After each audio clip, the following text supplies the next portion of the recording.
What is the worst thing you've seen a little child do? Saw a young girl enter a store with her mom and throw a fit when she couldn't get a Barbie doll. Her wailing caused a group of people to show up and things blew up when the girl decided to say that the woman was not her mom. Police were called.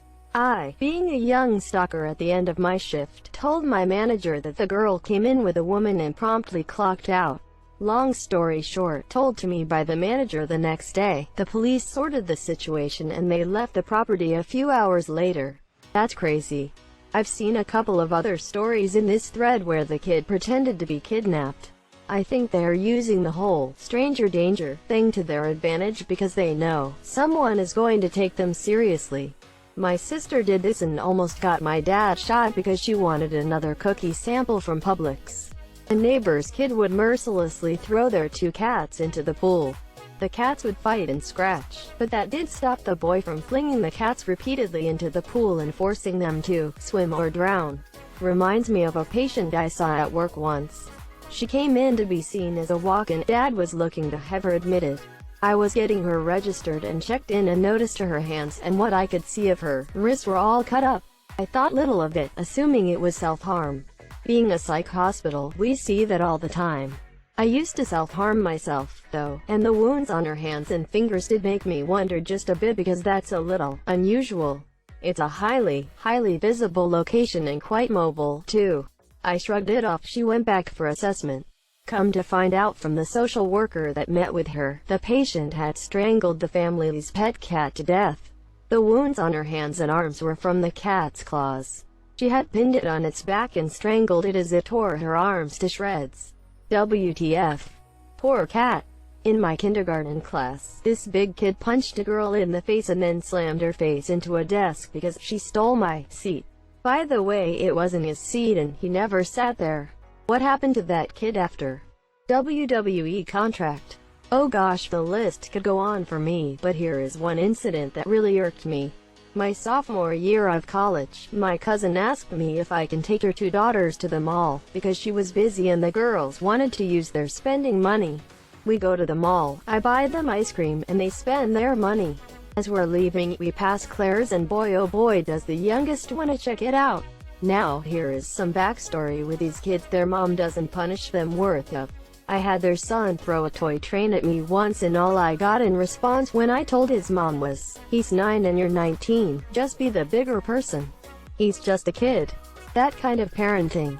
Anyways, I tell this 6-year-old that we can look, but because she already spent her money, we weren't buying anything. As soon as we walk in, she goes up to something she wants and says, "Buy this for me." When I say no, she announces in the store, "Fine then, I'll just take it," and proceeds to walk out the door. I take the U back and tell her that we are going home. Never have I seen a kid throw a tantrum like this in my life. The worst part was every I tried to carry her or grab her hand, she'd scream, "Help me! Help me! I don't know you." The oldest kid records all of it and sends it to her mom, who then simply responds, "Haha, good luck." When we got home, my cousin told me she wouldn't have thrown the tantrum if you just got her the toy. I was livid. Oh god, this type of parenting is so annoying. My sister is the FKN same. And she gets mad too when my wife corrects their awful behavior. Did help though, at least the few times per year they're at our house they behave better. My wife has a great trouble about becoming stare and they've definitely learned what it means. Yup, my boyfriend's kids have no discipline at home or when their guardian is around. So naturally, they hate to be here alone, but they do behave when they are. It's not even that hard to correct their behavior. I can't imagine how they even got to the point they're at. They cry for everything they want. Whenever they feel like we aren't being fair, they can't even behave at a restaurant, unless they are with us alone. Then they're neutral little kids that may look a little defeated because we told them if they want to go out for dinner they can't be screaming and making a ruckus. My neighbor's kid was burning ants to death with a magnifying glass.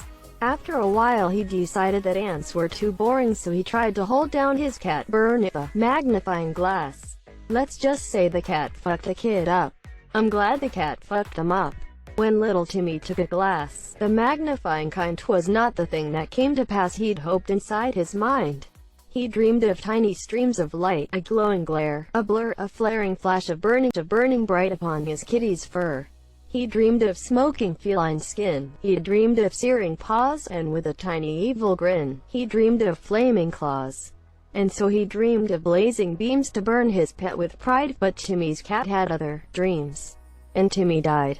Remember that scene in Game of Thrones where Gregor Clegane fights Oberyn Martell and pushes his eyes in to blow his head up? My mother works in a kindergarten where they accept special needs kids too. She told me one day one of the more special kids got another kid on the ground and started pressing his eyes in just like in the show.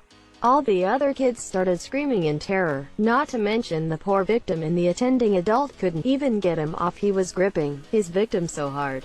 One of the other kids had to run for help and they could finally get him off.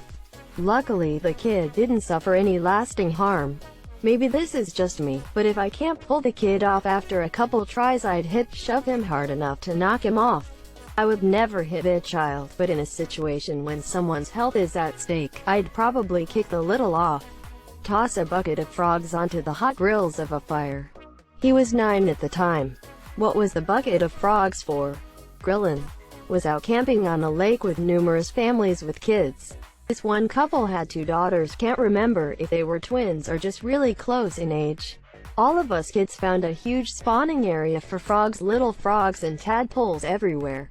It was really cool. Well, these 2 little psychopaths start picking up the little guys, power flicking them on the back of the head, and watch seizure and lose consciousness and then slowly regain it, only for them to do it again until they died from little traumatic froggy brain injuries. They also stomped on a bunch of them, and scooped up handfuls of tadpoles and chucked them into the forest. We were horrified and told their parents, who just laughed and went back to drinking by the campfire. I really hope now that they are adults they look back on that day and hate themselves.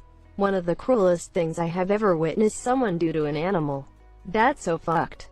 I feel horrible for reading a lot of these animal torture comments. I was at Boston Market. This kid smacked his mom's butt. She was like, no. Then he grabbed her skirt and in one move pulled it down to her ankles. She was in shock. The store was packed too.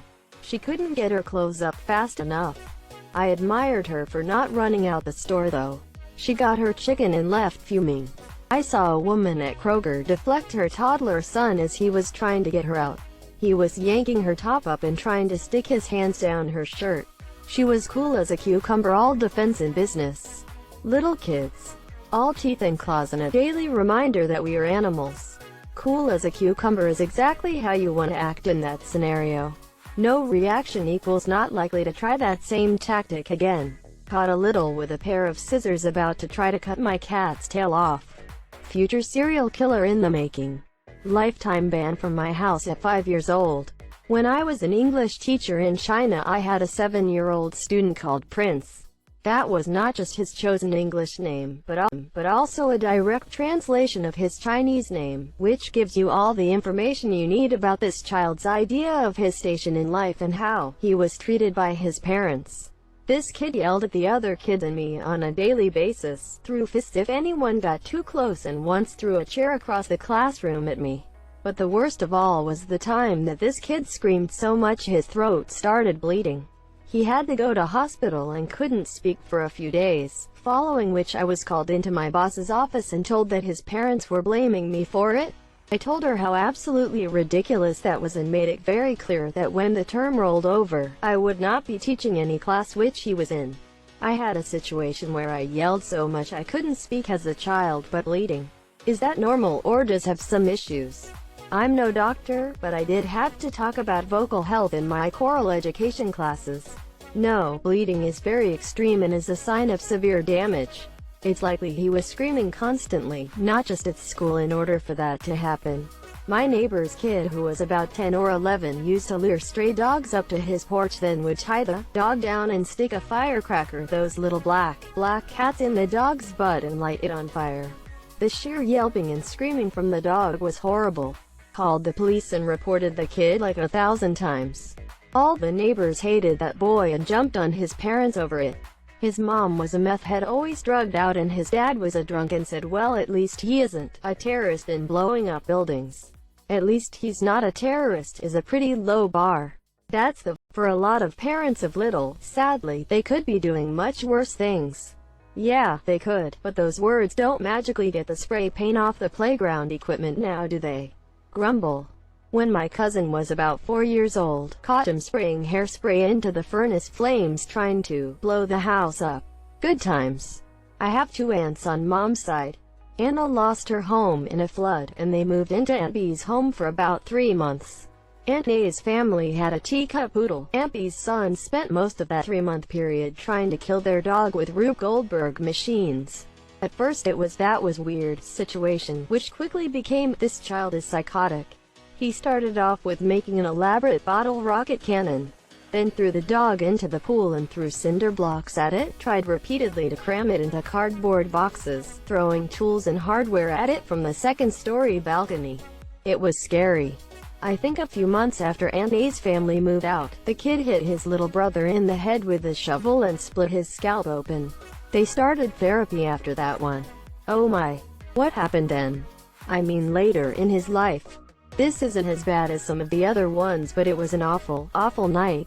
When I was 16 I worked at Subway with a lady who had 2 little kids, around age 2 and 4. She asked me to come over and babysit on Saturday night so she could go out to dinner with her husband. When it was time to make them dinner, I left them on the couch in the living room in front of the TV, while I heated up the food their mom left. I heard giggles and happy squeals from the living room. Awesome, awesome, happy kids. I came out to the 2-year-old with her diaper off, smearing her along the wall from one end to the other. Her older sister was cheering her on.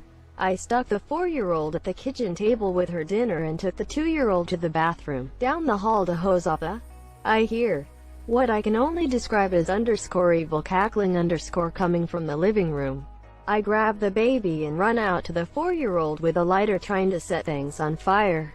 Luckily the only thing she had success with was a piece of paper that I stomped out. I never babysat again. However, I did learn the fun fact that day that you could easily remove the child safety tab on a lighter by simply ripping it off. Why you would do that when you have 2 little kids is beyond me, though. I guess so you can light up your cigarette 2 seconds faster. Great parenting right there.